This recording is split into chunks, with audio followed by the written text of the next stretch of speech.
Nanindigan si dating OVP Special Disbursing Officer Gina Acosta na wala siyang alam kung saan ginastos ang confidential funds ni VP Sara. Sa Day 17 ng impeachment trial, nabuhay ang ilang pangalan sa acknowledgement receipt na tila may connection umano sa ilang senator judge. Ang detalye sa agenda report ni Hannah T. Kinwestiyon ni Senator Judge Lito Lapid kung paano raw kapag hindi pala totoong lapid ang mga nakatanggap ng confidential funds ng OVP.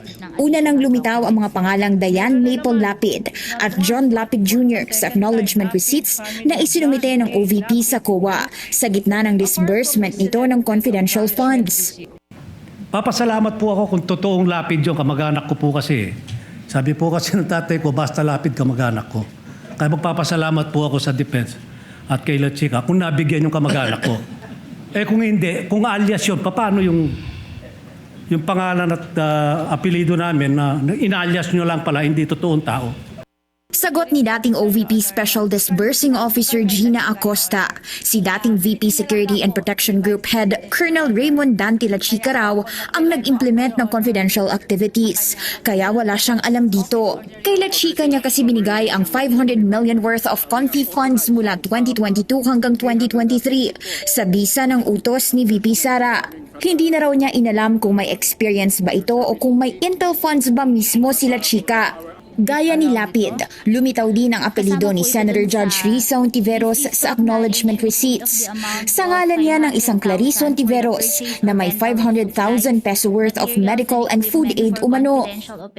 Ang nakakagulat po, Miss Gina, yung petsa kung kailan daw binayaran ang Clarice Ontiveros ay February 24, 2023. Petsa po ng birthday ko. Napakalaking coincidence po. Ipinunto uli ni Acosta si La Chica na binigyan niya ng pera para sa umano'y confidential activities, kahit na bawal ito. Tanong ni Ontiveros, payag daw bang si Acosta lang ang maaaring maging responsable sa maling paggastos ng confi funds? Sabi ni Senator Judge Raffy Tulfo, papalag ang isang normal na tao kapag may mga nakita siyang questionableng pangalan. Yan ay sa acknowledgement receipts ng OVP.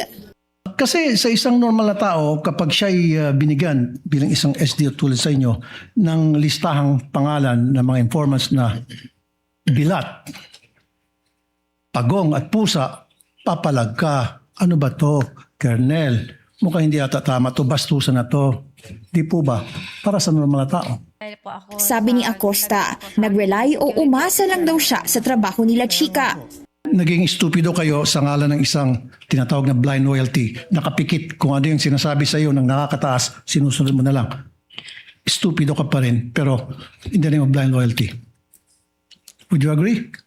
Dili ko maintindihan, Your Honor. I'm sorry. Para sa agenda, Hannah T. Billionario News Channel. Mag-follow sa aming mga social media accounts at mag-subscribe sa aming YouTube channel para sa pinakahuli at eksklusibong mga balita.